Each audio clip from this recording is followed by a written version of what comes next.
Familiar po yung name.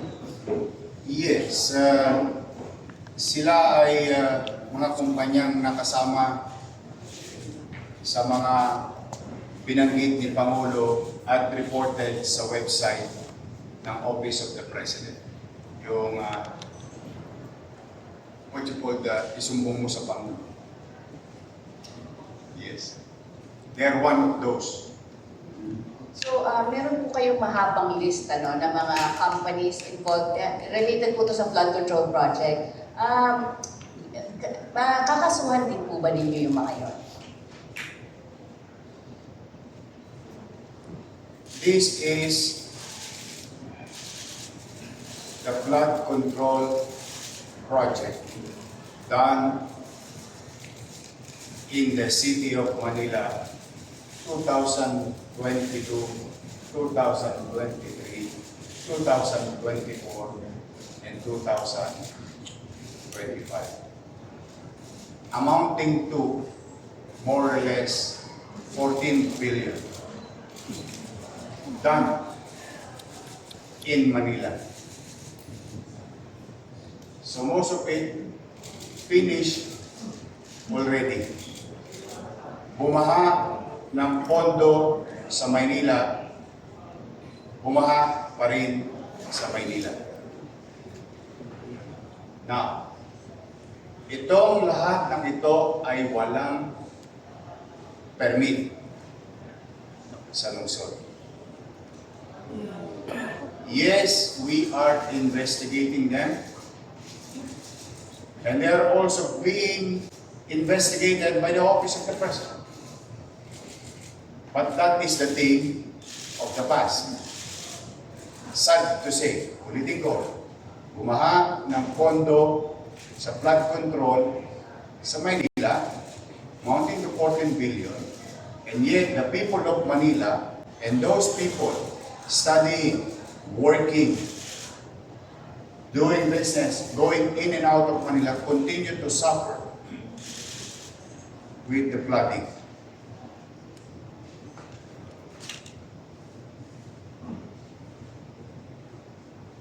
Gusto nyo malaman per district? Per district?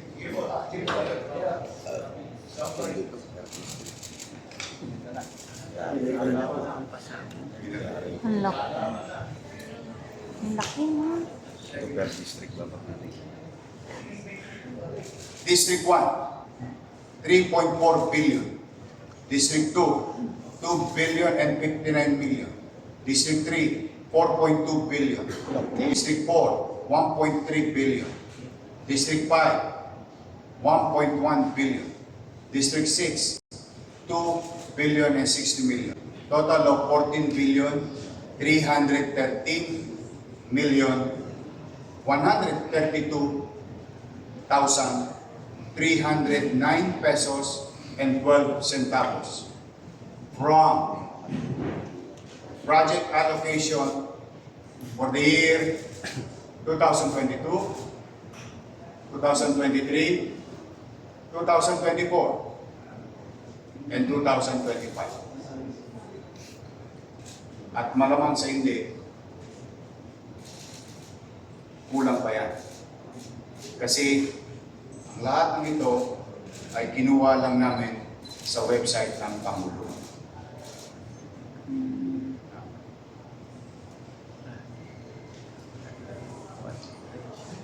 Yun ay nakaraan.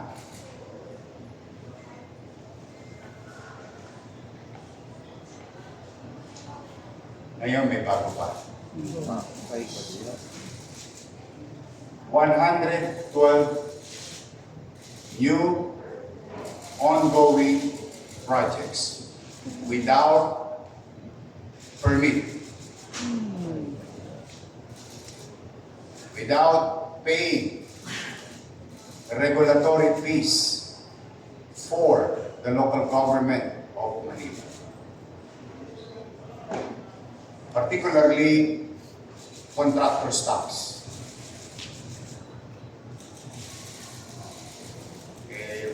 Pag ordinaryong tao, nag-a-apply ng demolition permit.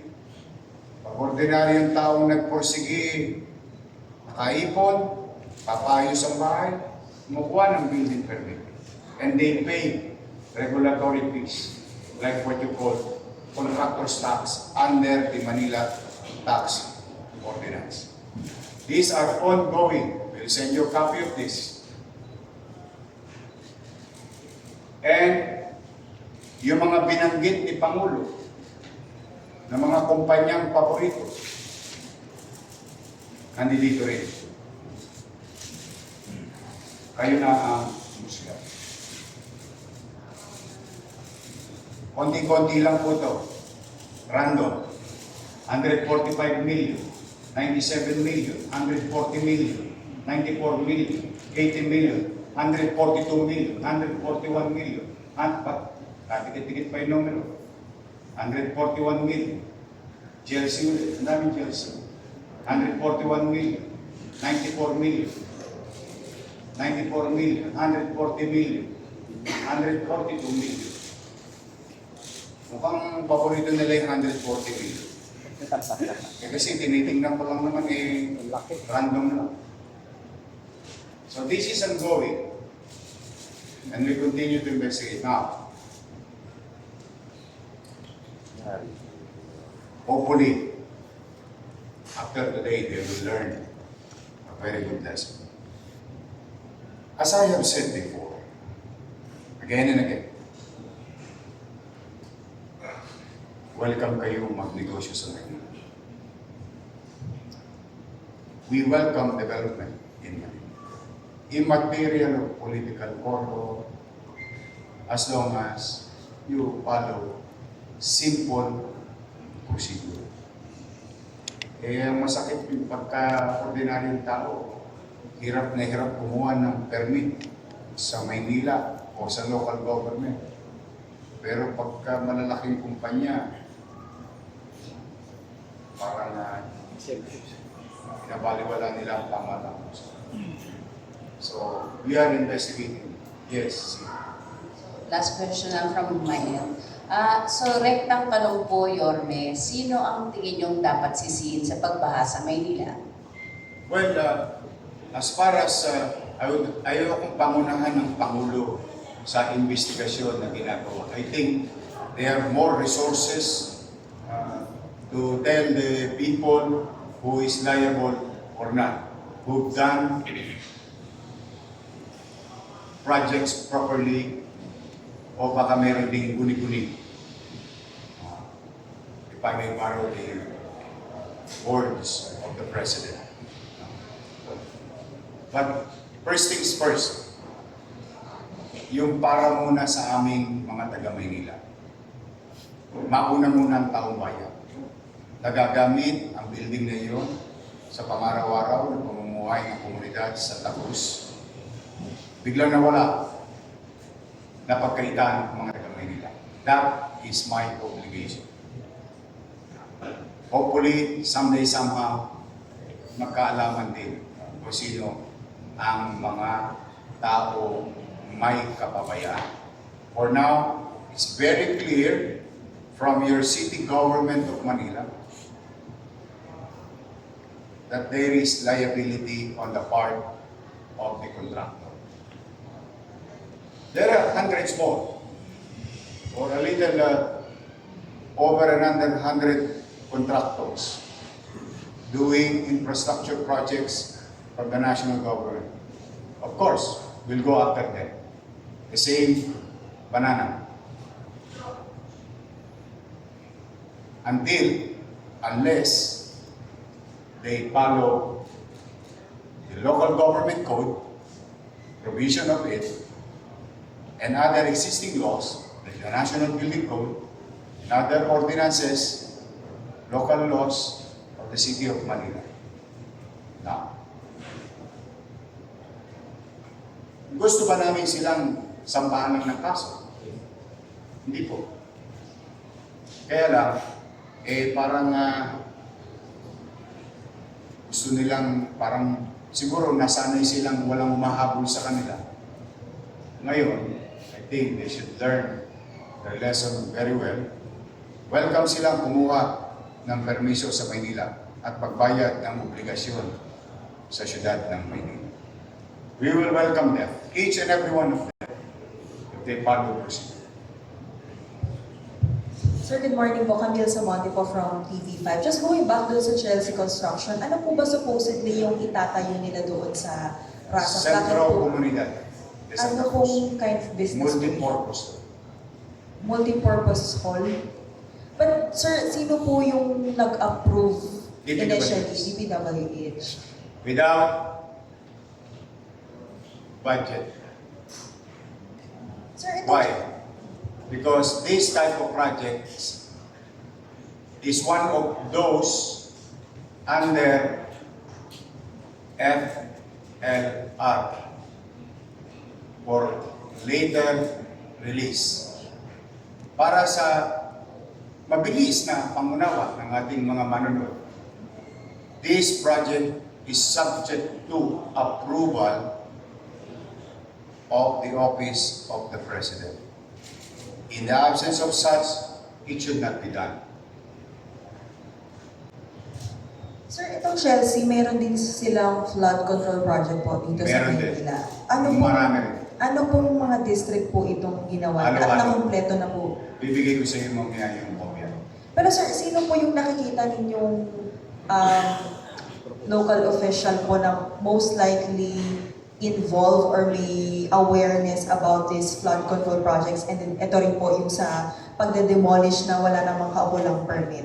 Yes, we are now investigating also other local government official of the past.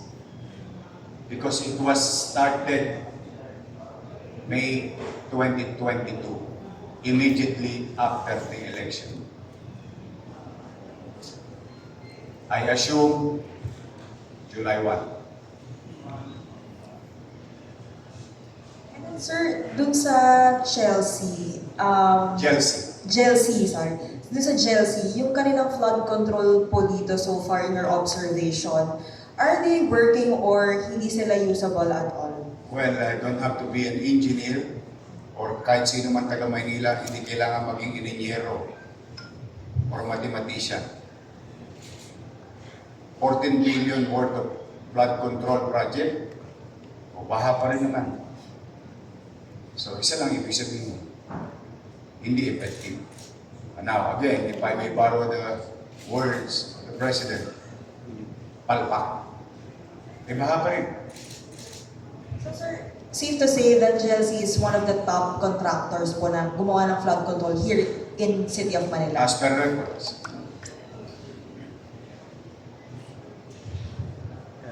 Ed Reyes po sa People's Tonight.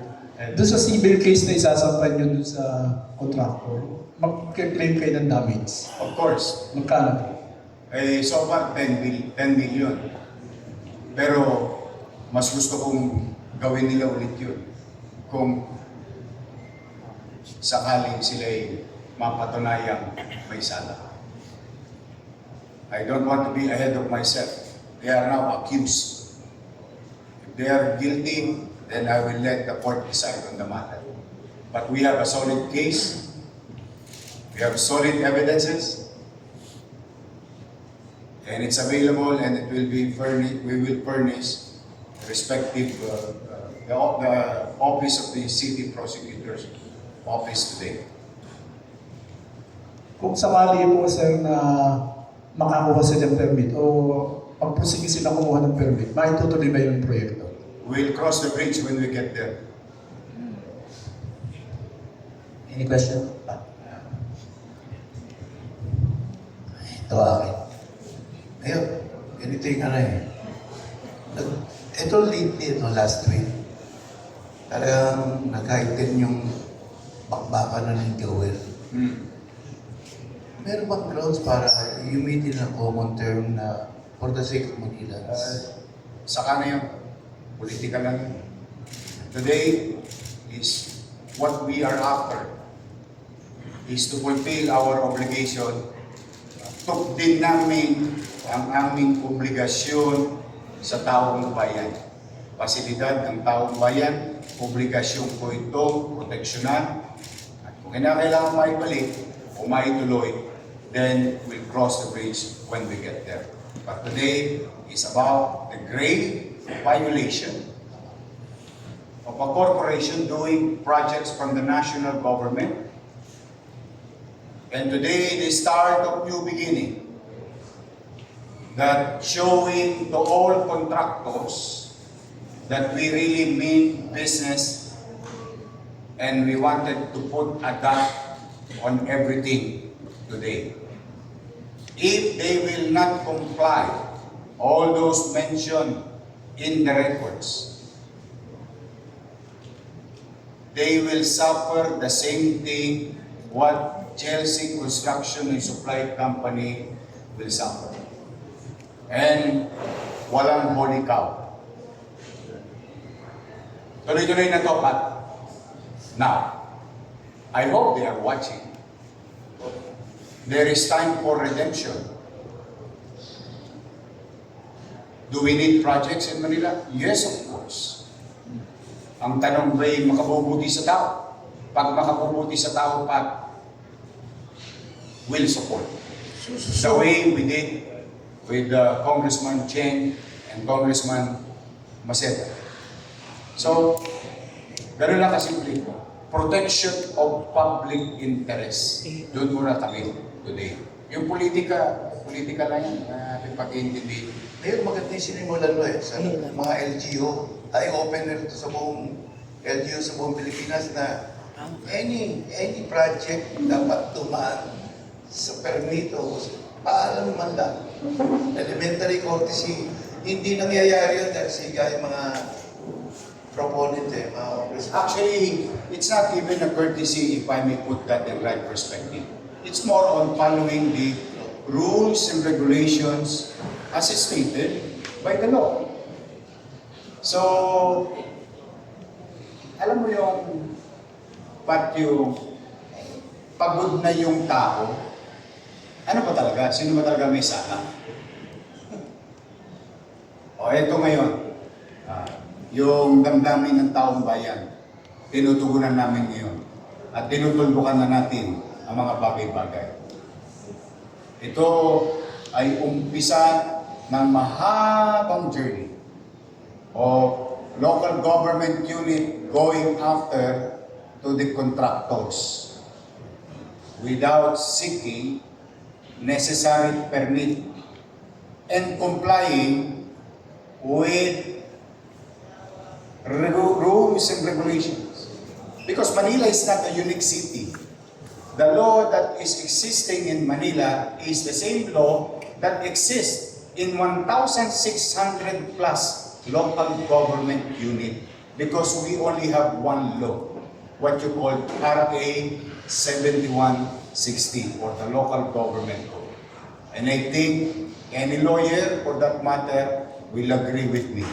So, what is happening to X city, to B city, to Y city, is also happening, or laws that existing there is the same law that exists here in the city of Manila. It's just that your city government of Manila's action today is to really put an end to these abusive contractors of national government agency not following rules and regulations and existing laws. Kaya ako lang natanong yan kasi nung si BBM, yung mga LGU, Sinabi ni hindi EDB, nila alam na may project pala doon sa lugar nila. Ang laki-laki building. pati governor, napanood ko eh. Na-shock din siya, hindi rin yung isang governor napanood ko. Hindi rin Ang niya. mga ginagawa nyo, dahil tumahan kayo dito, Saka don't get me wrong, Pat. We will approve when it is, wala na problema eh. Bayad ko yung buwis, aproba namin, kung kapakinabangan ng tao. Thank you. Yes, ma'am. Good morning, Mayor Denise Valdesancho from 1PH, Signal TV. Confirm ka lang, Mayor, alam kong this is still under investigation, pero may idea ba tayo bakit ang daming nakakalusot na ganito na walang permit? Walang sumite. Ang malas ng mga kontraktor na yan, nag-iikot ako. I go around. In fact, last Sunday, I confiscated the illegally parked truck above the bridge. Tapos malaman ko, may flood control project pala kayo dyan. Oh, it was posted in that is, I think, Monday yata. Sa Estero, sa United Nation Avenue, before the Robinson Mall. Imagine mo, diba? I mean, let's be honest to ourselves.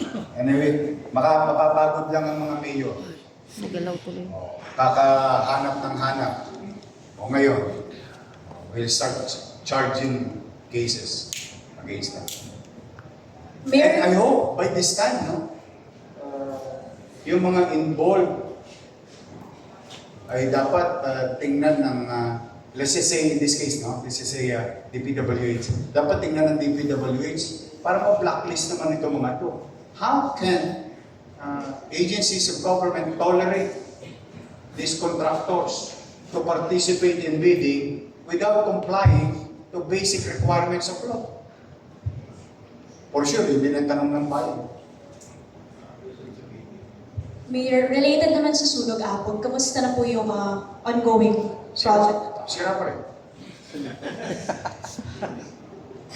Nakakaawa yung mga taga-sunog daw. And it costs the city, I know, not only the city, the people of this country costs the taxpayers' money is about mga 700 billion na. On a less than 500 square meter facility. Shangri-La yata tinayo doon. Sir, sorry, just going back on Yeah, that sure. from TV5. Sir, you mentioned kanina dun sa mga per district na flood control project. So District 3, if I got it right, 4.3 billion. So isa po to sa pinaka malaking allocation ng budget for flood. We'll furnish you the copy. These documents. But Mayor, since district po ito ni Congressman Joel, is he gonna be part of the investigation? And meron na rin po ba tayong coordination with him because it's part of his district and pati sir yung mga contractor po na walang permit na nakalusot. Again,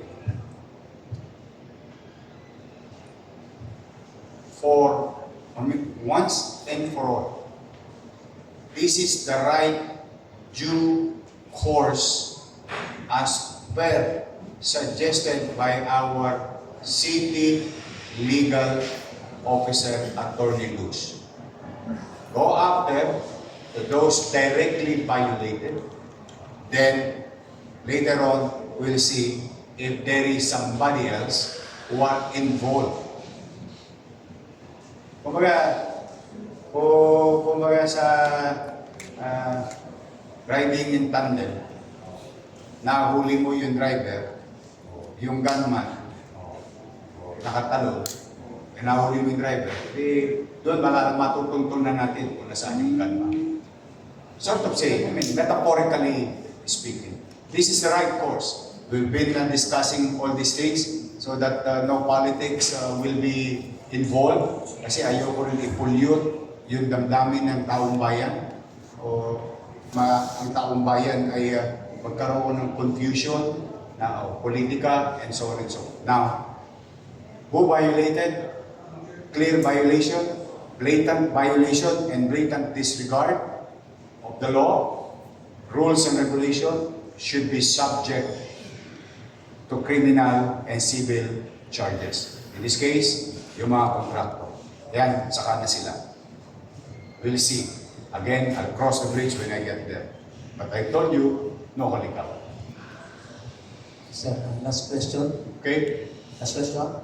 Wala na. Ana? Maraming salamat guys. Okay, mag-ingat kayo. We'll update you on the proper cases filed today. We'll send you copies of it for general consumption and the copies